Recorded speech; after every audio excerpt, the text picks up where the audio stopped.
WLKY News, right now at 5. It'll be a nice treat for the city or light up low. Right now at 5, getting into the holiday spirit. Meet the family who donated the tree that will be used for Light Up Louisville. State test results are in for Kentucky schools. We are breaking down JCPS's report card that shows there is room for improvement. First tonight, we're getting an update on the efforts to clean up local waterways contaminated after the deadly UPS plane crash this month. Hundreds of thousands of gallons of oil and runoff are being contained in creeks miles south of the crash site. WLKY's Jamie Mays joins us live near one of those collection sites off Outer Loop. And Jamie, what's happening there now? Rick, Vicki, you may be able to hear the process happening right now. So far, about 95% of that runoff has been contained, and they're using two important tools to capture all that liquid, including this skimmer and those large orange booms in the waterway below. Those booms cross waterways and float on the surface to absorb oil and other contaminants. Skimmers are mechanical devices that separate oil and other contaminants from the water. MSD says since the plane crash earlier this month, over 900,000 gallons of oily liquids and other runoff have been contained from waterways in southwest Louisville. They say the weather is also playing a part in this process. But the benefit of the rain is that it will help flush some of these contaminants to points where they can be collected and removed. So, it's, I won't say the most challenging piece is behind us, but, as weather gets colder, that creates challenges for workers and people responding. And they say drinking water should not be affected. They will have some containments at the site over the next few months out of an abundance of caution. Reporting live, I'm Jamie Mays, WLKY News. Thank you, Jamie. Congressman Morgan McGarvey paid tribute to the victims of the UPS crash today. John Spray, Matthew Sweets, Ella Petty-Wharton, and Megan Washburn. Our prayers continue to be with all of them. He read all the victims' names on the House floor today. 3 crew members were killed on the plane and 11 others died in the aftermath 2 weeks ago. A moment of silence was held on the House floor last night. A new park opened in downtown Louisville today, but city leaders say it's more than just green space. DeAndrea Turner joins us live at LouMed Commons to explain how this project fits into the mayor's bigger picture for downtown Louisville. DeAndrea? Hi, Vicki. Well, this park here on East Chestnut Street for city and state leaders, this is a grade A example of what a redevelopment site looks like, and it's very successful in their eyes. In this particular space, it's a sanctuary for our mental health. What was once Louisville's old jail site is now breathing new life downtown as a public park. On Wednesday, city and state leaders gathered to celebrate the grand opening of LouMed Commons. It's a respite for our healthcare workers nearby from the stresses of their everyday jobs. It's a space for families to find relief. Mayor Craig Greenberg says the park shows progress on the effort to redevelop downtown. And this is just one of many investment projects the mayor is pushing as part of his legislative priorities for next session. Also part of that list, support for public safety, expanding TARC funding, and infrastructure projects that encourage people to live, work, and spend time downtown. So this project shows the state, whether it's in LouMed or any part in Louisville, when the state invests in our city, we will invest it wisely, we will move quickly, we will get projects done that enhance the economy and strength, not just of Louisville, but of the entire state. And so we're hopeful that this is just one of the many positive signs of momentum that we have that will help get more investments in the upcoming General Assembly session. The state invested heavily in this effort. Lawmakers allocated $100 million in this year's budget specifically to support downtown Louisville revitalization, including $10 million for LouMed Commons. State leaders say this park is exactly the type of visible, immediate impact they wanted when they approved this funding. When we appropriated that $100 million, we actually said we want to see something happen with that $100 million. And I think that Mayor Greenberg is going to be able to show the members of the General Assembly some real concrete examples of, what happened with that money. And you guys, in his budget release yesterday, the mayor also is asking for more money to reinvest in LuMed, which is a 22-acre blocks around this area, and that includes Norton Healthcare, the University of Louisville Health Science Center, U of L Health, and Jefferson Community and Technical College. Some of the things he's asking for is more infrastructure updates and things of that nature. For now in LuMed, DeAndrea Turner, WLKY News. Thanks, DeAndrea. Park Duval is closer to having a new farmers market, but organizers say the site keeps experiencing break-ins. Construction started last year on the multi-million-dollar project renovating the old Cash Saver grocery on Wilson Avenue. It's an extension of the Park Duval Community Health Center. It aims to bring a state-of-the-art food center to one of Louisville's neediest areas, but thieves have taken the HVAC system, copper wire, and recently a heater, delaying the progress. Now, the project overseers say they just want to do good by the community, and they want the same in return. We're trying to give back to the community, but we need the community to help us identify those people, but also, we're trying to bring hope. And so we can't bring hope if you're on the take. So if you need something, that's what Park Duval is here for. So you don't have to take it, we'll give it to you. Security measures are now enhanced at the property, including a barbed wire fence, cameras, and on-site security guards. JCPS just received its report card for the 2024-25 school year, and results are mixed. And while the district says growth in some areas, it also fell behind in others.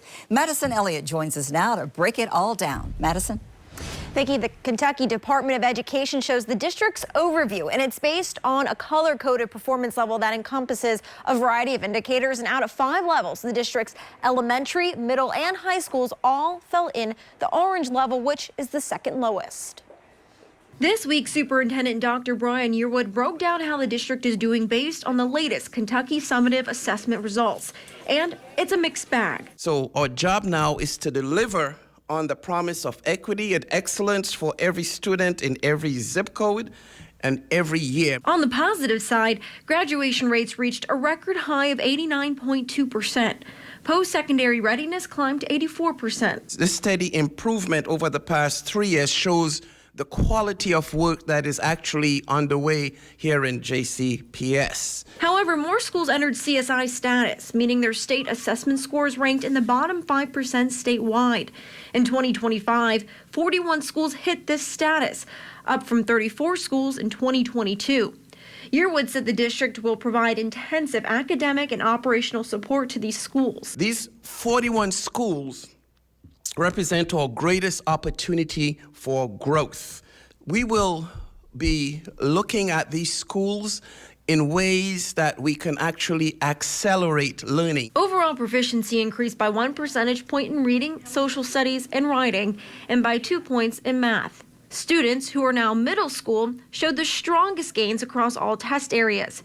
Just a few years ago, these same students were in elementary schools impacted from COVID learning loss. So yes, there may have been a lag, but now because of the work that is going on, the accelerated work that's happening, we're now seeing our middle schools performing in a very strong sense. In elementary schools, Yearwood says they need to improve reading and literacy.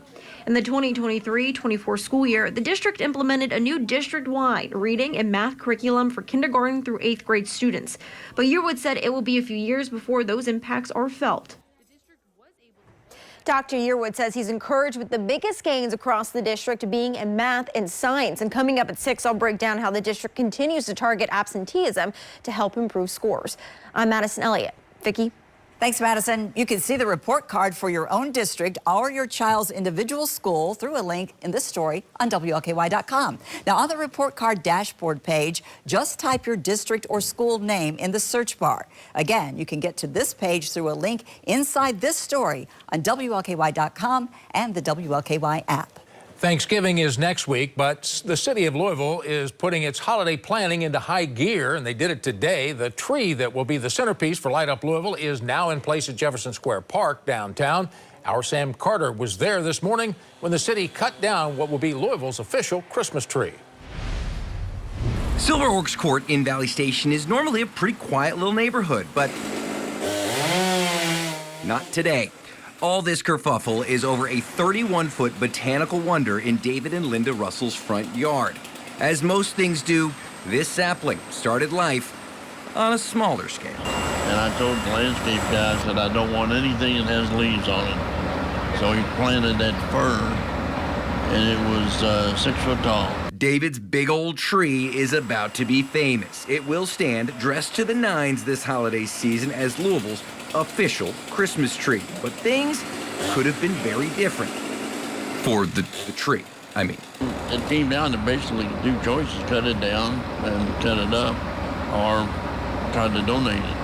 And I knew by watching Light Up Louisville that trees were donated every year, so I thought, well, I'll start there. And good thinking, David. Supervised by Santa himself. Yeah, he was there. I met him. He was cool. You'd like him. A city worker cut down the tree.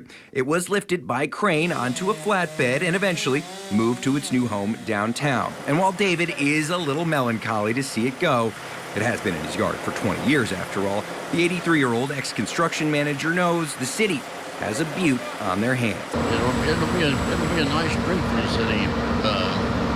For Light Up Louisville. I think it'll be.